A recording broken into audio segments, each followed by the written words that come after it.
budaya positif Bapak Ibu. Nah, kita merefleksikan kembali Bapak Ibu, apa sih pentingnya menciptakan suasana positif di lingkungan sekolah kita? Ini pertanyaan tidak perlu dijawab, nanti dijawab dalam hati, ada satu orang yang akan bertanya.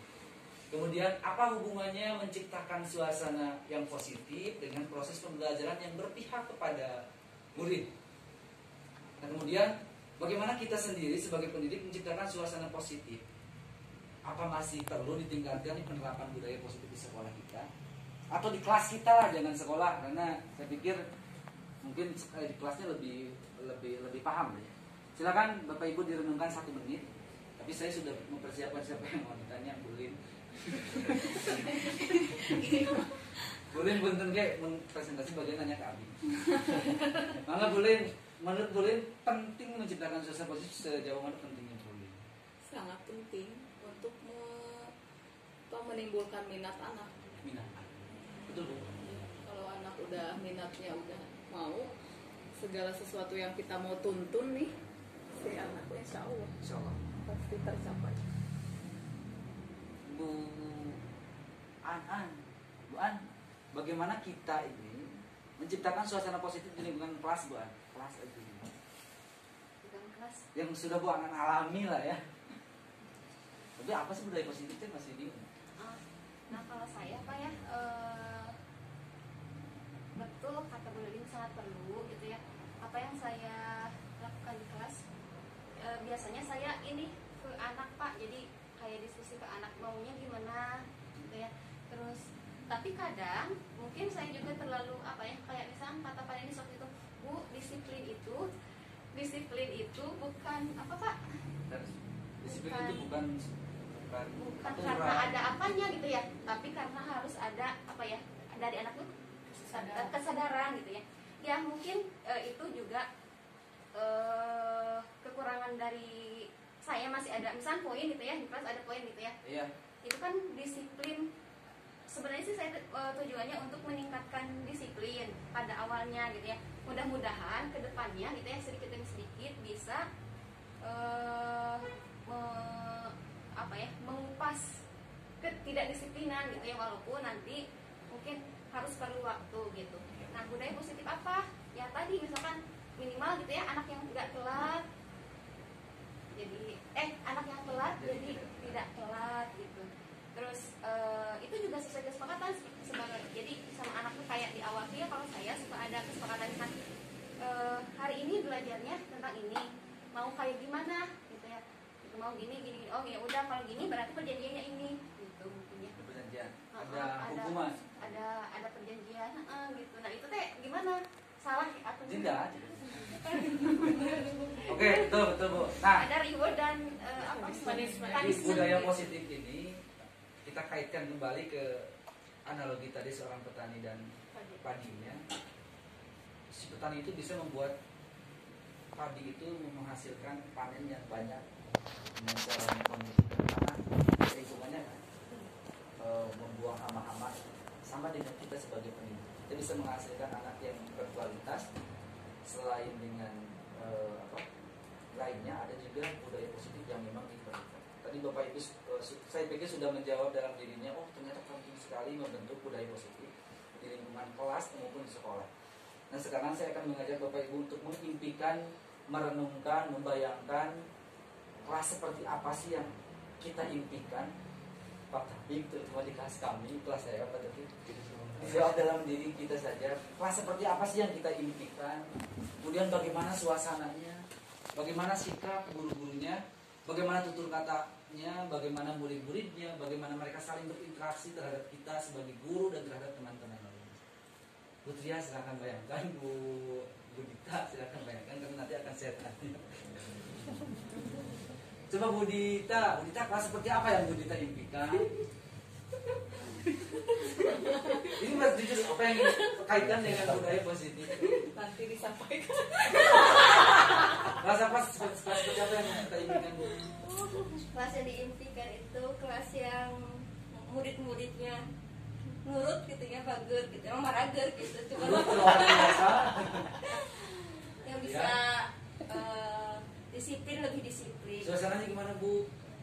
Suasananya yang menyenangkan. Menyenangkan. sikap gurunya gimana ke anak? Baik kamu. Tutur katanya gimana? Tutur katanya Sopan satu. Ilman. Siki. Banyak murid-muridnya bagaimana Bu? Bagaimana murid-muridnya? Ya disiplin. Disiplin dalam waktu terutama. Bapak Ibu dulu saya sama mengisi ini. Saya mengimpikan. Jadi saya dulu menjawabnya gini. Bebaskan jawabannya ya Bapak Ibu. Apa yang Bapak Ibu impikan. Jadi saya dulu kelas seperti apa yang kita impikan. Saya ingin memiliki kelas yang semua muridnya memiliki harapan.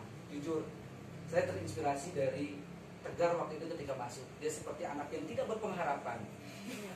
Jujur saja benar, tidak punya pengharapan. Akhirnya saya memimpikan, saya pengen di kelas saya itu semuanya punya pengharapan.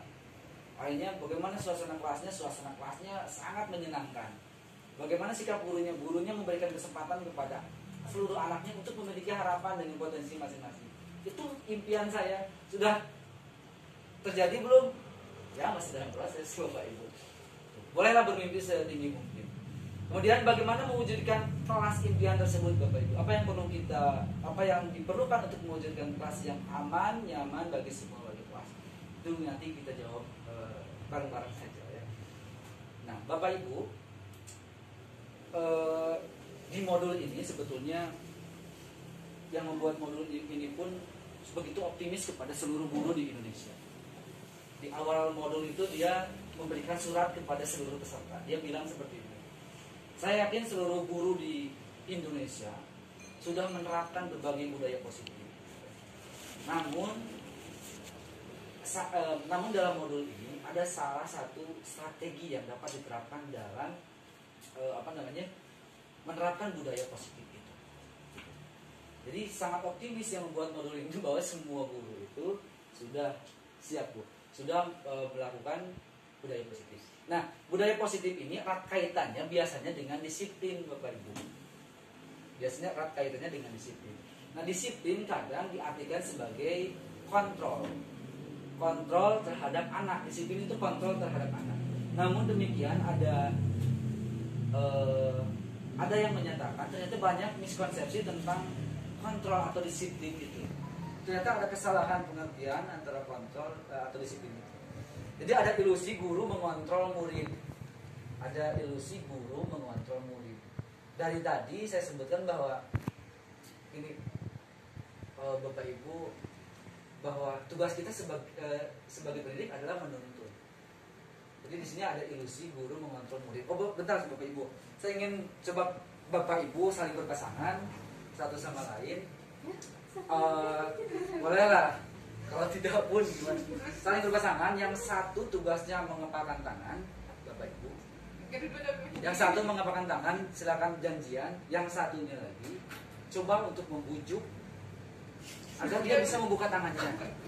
Yang memiliki tangan, Bapak Ibu anggap bahwa di dalam tangan ini adalah sesuatu yang sangat-sangat berharga di dalam hidup Bapak Ibu. Bapak Ibu tidak bisa hidup tanpa benda, hal, harapan yang ada di dalam tangan Bapak Ibu. Tapi temannya satu lagi, dia menggoda tuh. Dia supaya bisa membuka. Coba Bapak. Silakan godaan yang pakai ancaman. Diancam. Pakai ancaman juga boleh. Buka dong. Buka dong. Pakai ancaman, buka dong.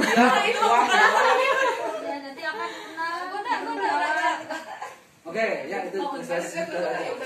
Oke, ternyata Bapak Ibu, ini ada dua jawaban. Ketika dia menggoda, merayu dengan ancaman, dengan lain sebagainya, si orang yang memiliki harapan ini, ketika dia tidak bisa membuka tangannya, tidak mau membuka tangannya, itu menandakan bahwa manusia itu memang tidak bisa dikontrol oleh siapapun. Entah itu dengan bujukan, dengan rayuan, dengan ancaman dan lain sebagainya. Adapun ketika mereka membuka tangannya dan memberikan sesuatu yang berharga, itu pun juga sama anak itu tidak bisa dikontrol. Justru waktu itu ketika dia membuka tangannya, dia menganggap bahwa dialah yang mengontrol dirinya. Dia menganggap bahwa kontrol orang itu sangat penting untuk dirinya. Jadi bukan si orang kedua yang bisa mengontrol dia untuk membuka tangannya, karena dia merasa bahwa saya perlu kontrol dari dia, bukan dia yang mengontrol si anak ini. Contohnya seperti apa? Dia yang bisa mengontrol diri dia itu. Intinya setiap manusia itu tidak bisa dikontrol. Ya contohnya seperti ini, anak yang pemalu gitu ya, anak yang pemalu, masih pemalu, ketika dia dikontrol oleh gurunya untuk apa? Untuk berani ke depan, bukan berarti dia dapat dikontrol oleh gurunya, tapi dia merasa bahwa dia sangat memerlukan kontrol itu gitu. Jadi intinya poinnya, manusia itu tidak bisa dikontrol oleh siapapun. Karena poinnya gini juga, karena setiap yang dilakukan oleh manusia, baik itu hal yang dia inginkan dan dia tidak inginkan, selalu beralasan. Selalu beralasan atas kepentingan dirinya. Atas kepentingan dirinya. Ingat, dia mengontrol, dia dikontrol, dia tidak akan turut pada kontrol orang lain, tapi dia mengikuti karena dia perlu. Itu alasannya. Kemudian kesalahan yang kedua tentang teori kontrol, semua penguatan positif itu efektif dan bermanfaat katanya. Tapi ternyata bentuk bujukan, bentuk rayuan dan sebagainya memang efektif pada saat itu. Namun dalam jangka waktu tertentu, mungkin murid akan menyadari dan menolak bujukan kita. Murid akan tergantung pada pendapat guru, atau murid akan tergantung pada pendapat guru. Kadang kita sering memberikan penguatan positif kepada anak dan itu dianggap efektif. Namun ternyata dalam jangka waktu yang panjang, bisa saja penguatan itu disadari oleh murid dan murid tidak lagi mengikuti penguatan positif itu. Atau jangka panjangnya, ketika dia sering mengikuti penguatan positif dari guru, akhirnya dia akan tergantung kepada guru. Nah kemudian kritik, yang kesalahannya ini, kritik dan membuat orang merasa bersalah dapat menguatkan karakter kan. Contoh, bapak tidak nyiapin penting ngerti, saya perlu kiwai ngerti. Anak tuh merasa kecewa gitu. Dan itu dianggap kesalahannya, itu dianggap bisa membuat karakternya baik. Nah, Alif teh, bapak mati percaya Alif juga gitu. Dia si guru ini berusaha membuat dia merasakan, oh ternyata apa yang saya lakukan ini salah, dan dia merasa bersalah. Dan banyak yang meyakini itu bisa menguatkan karakter ternyata dia.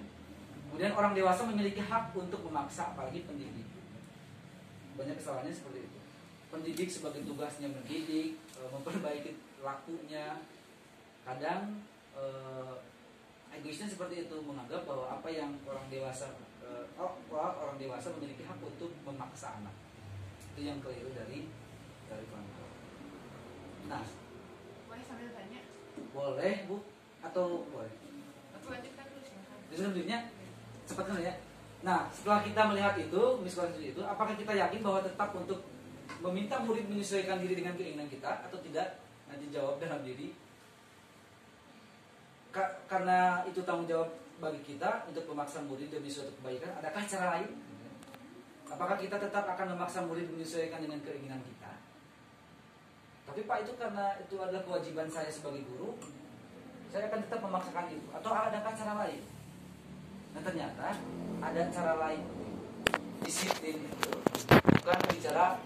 bukan sebatas bicara tentang tata tertib, bukan sesuatu yang teratur taat pada aturan, atau disiplin bicara tentang hubungan. Ki Hajar Dewantara menyebutkan disiplin yang dimaksud adalah disiplin diri yang memiliki motivasi. Waktu itu sempat dibahas Pak Irfan, ada motivasi internal. Kenapa motivasi internal? Gitu kan ya. Kenapa motivasi internal? Karena ternyata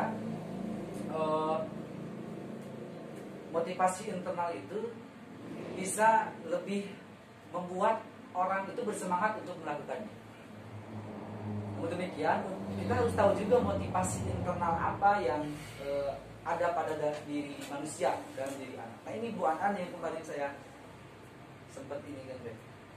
Ternyata 3 motivasi perilaku manusia itu, ada yang termotivasi untuk menghindari ketidaknyamanan, ada yang termotivasi untuk mendapatkan imbalan, atau motivasi dalam diri untuk menjadi orang yang mereka inginkan. Seperti ada kasusnya Nafis kok habis ditanya. Nafis datang duluan wae biar dapat poin. Berarti dia termotivasi karena dapat imbalan. Ada oke, kamu teh datang teh non tepat pagi-pagi supaya tidak dihukum anak, supaya poinnya dihapus. Motivasinya adalah ketidaknyamanan, dia menghindari ketidaknyamanan. Tapi jarang-jarang anak yang kenapa datangnya cepat waktu, supaya saya jadi orang disiplin Pak, supaya jadi tentara sebagainya. Akhirnya karena kebiasaan mungkinnya hukuman, penghargaan. Nah, kemudian ada juga, nah ini justru yang dikuatkan itu bukan lagi kesepakatan kelas yang di awal itu, tapi keyakinan kelas. Keyakinan kelas ini akan lebih memotivasi seseorang dari dalam, atau memotivasi secara intrinsik seseorang akan lebih tergerak dan bersemangat untuk menjalankan keyakinannya daripada hanya sekedar mengikuti serangkaian peraturan. Jadi anak saya sempat melakukan hal ini di kelas Bapak Ibu. Memang sulit untuk memberikan keyakinan kelas kepada anak seusia itu, karena keyakinan kelas ini bersifat abstrak. Ini poin-poin. Keyakinan kelas ini bersifat abstrak Bapak Ibu daripada peraturan. Kalau peraturan kan biasanya apa? Datang tidak boleh terlambat atau sebagainya. Ini lebih abstrak dan lebih bersifat umum. Contohnya waktu itu kan, kenapa tidak boleh hujan-hujanan? Oh Pak, karena kesehatan penting. Itu keyakinan kelas. Mereka meyakini bahwa kesehatan itu penting. Kenapa tidak boleh bermain kursi roda? Karena keselamatan Pak ya. Bahwa bermainnya boleh, asal jangan berbahaya. Kemudian keyakinan kelas ini berupa pernyataan-pernyataan yang umum. Pernyataan keyakinan kelas ini senantiasa dibuat dalam bentuk positif Bapak. Saya juga salah sempat melakukan itu. Peraturannya itu tidak boleh berisik, bukan tidak boleh, lebih baik belajar dengan tenang. Tidak boleh hujan-hujanan, lebih baik berteduh ketika hujan. Itu positif. Tidak larangan, itu kan lebih peraturan. Jadi dibuat lebih positif. Tidak terlalu banyak sehingga mudah diingat. Sebaiknya sesuatu yang dapat diterapkan di lingkungan sekolah tersebut, dan semua warga sekolah hendak ikut berkontribusi dalam pembuatan keyakinan kelas lewat kegiatan curah pendapat, bersedia meninjau kembali keyakinan kelas. Saya sempat melakukan hal ini dan saya pikir anak saya ada yang nanyain kabar Bapak Ibu, ada beberapanya, tapi 3 hari berikutnya lupa lagi.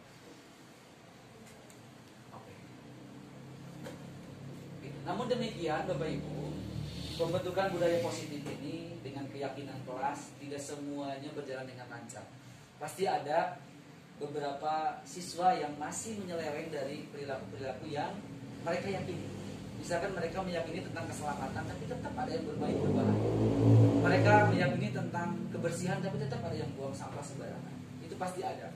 Sehingga kita harus tahu kenapa sih anak itu tetap berperilaku seperti itu.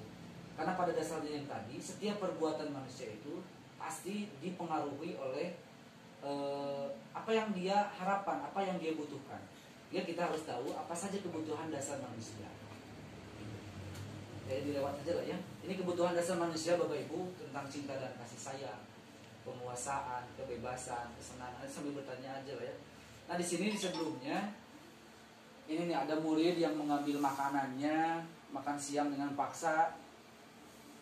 Makan siang dengan Pak Doni namanya, dia mengambil makan siang dengan paksa. Kalau dilihat dari kebutuhannya ya dia memang butuh kebebasan Bapak Ibu. Bisa saja dia dikasih makan yang tahu wae ke orang tua nanti melihat makanan yang dimiliki ke temannya habita gitu, dia perlu kebebasan. Atau bisa dia perlu kebutuhan dasar yang dia penuhi adalah penguasaan. Dia ingin diakui bahwa dia adalah orang hebat dengan cara merampas makanan. Kadang kita terlalu naif sebetulnya. Kadang kita terlalu mudah menyimpulkan, kamu kenapa jauh ngambil makanannya itu, akhirnya tanpa kita tahu apa sih penyebabnya, apa sih kebutuhan dasar yang bisa dia penuhi, yang mau dia penuhi. Ini Bapak Ibu. Nah,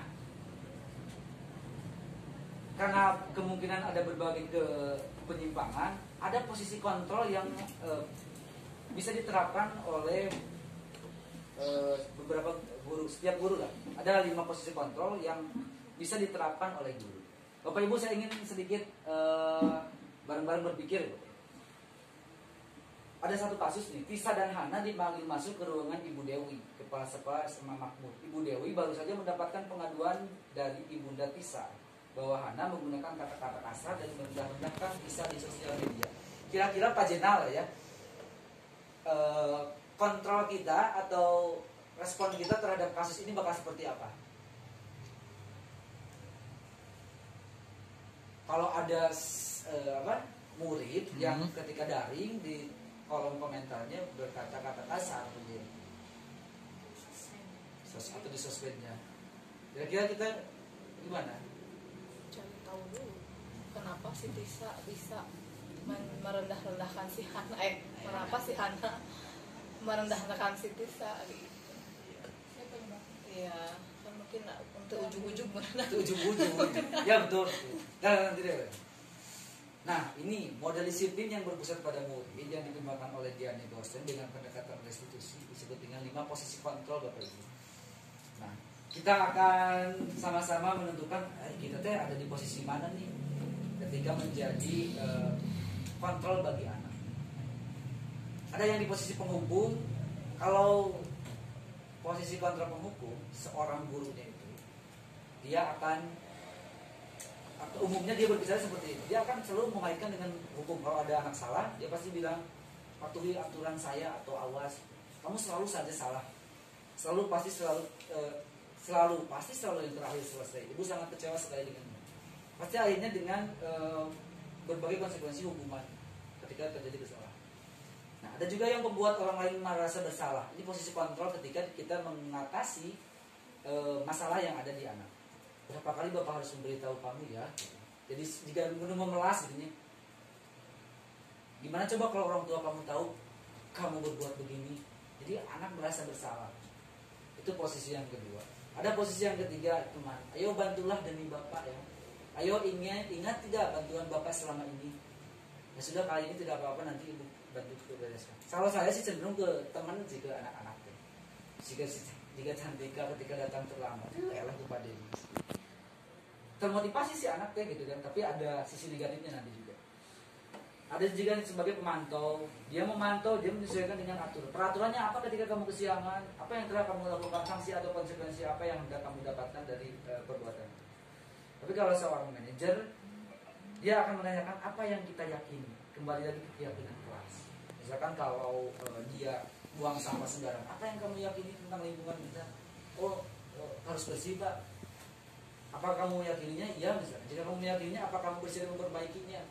Jadi si manajer ini berusaha membangun dulu, mengingatkan anak untuk ini ada kesalahan tentang keyakinan yang saya yakini dan saya siap memperbaiki, dan solusinya muncul dari anak. Apa rencana kamu untuk memperbaiki hal ini? Bukan lagi hukuman yang muncul, tapi gimana kamu bisa memperbaiki ini terhadap keyakinan kamu.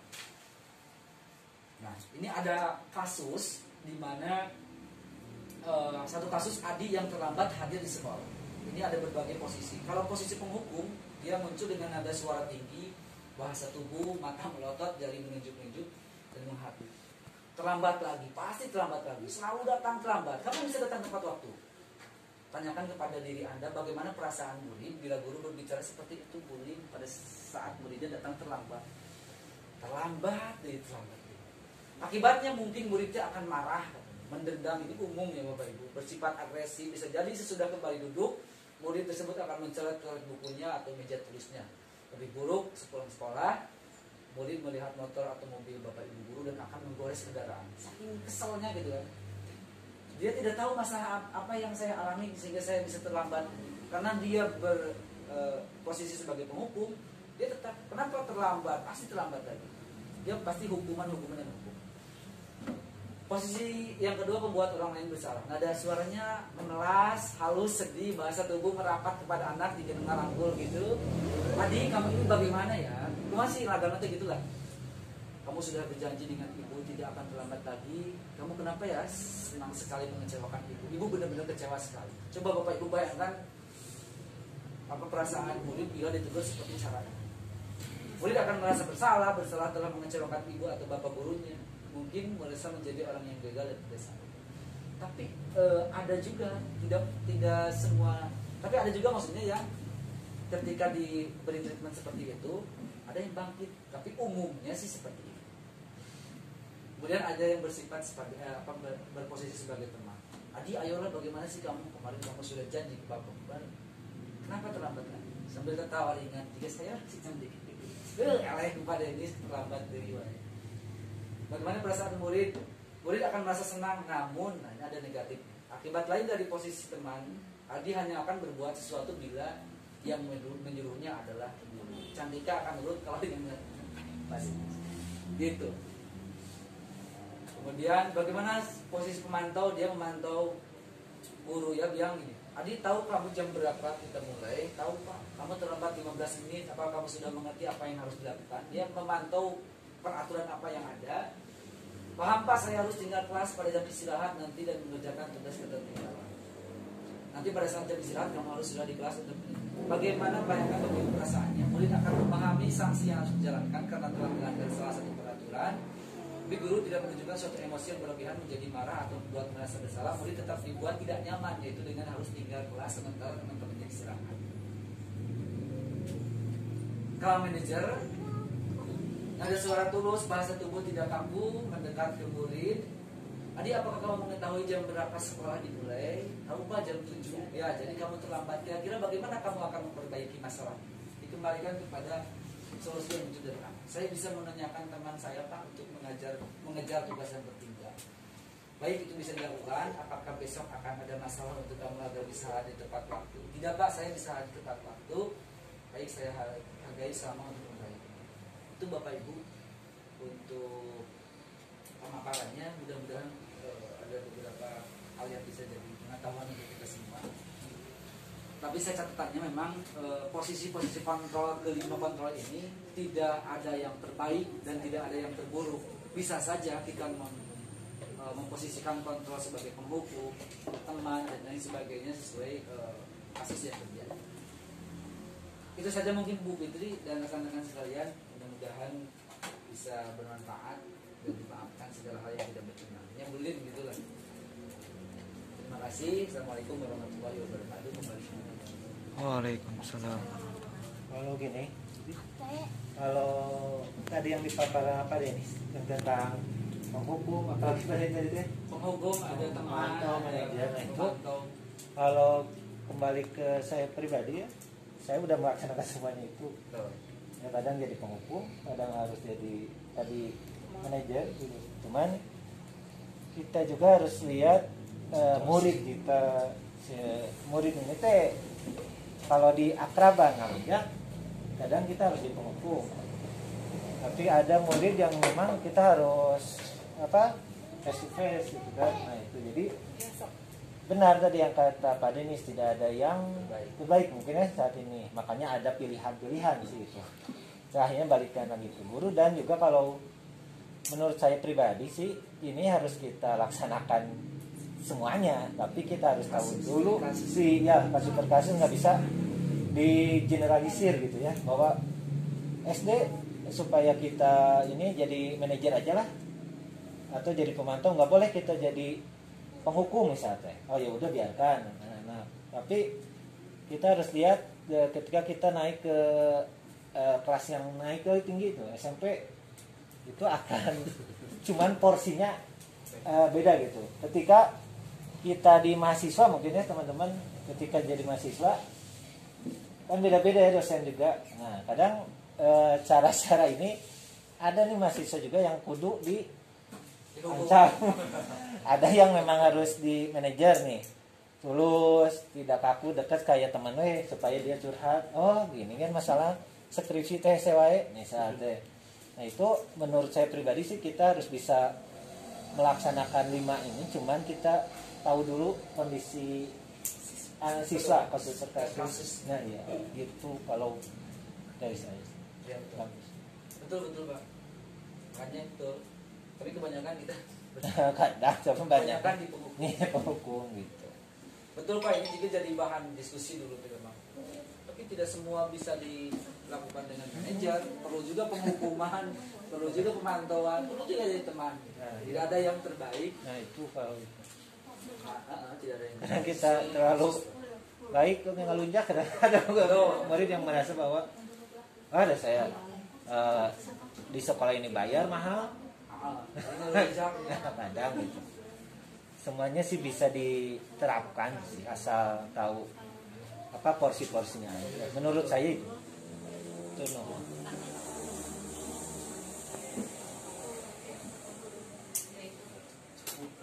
Terima kasih Pak Denis. Tapi ini kan masih banyak, sebenarnya pertanyaannya banyak. Saya juga punya satu pertanyaan.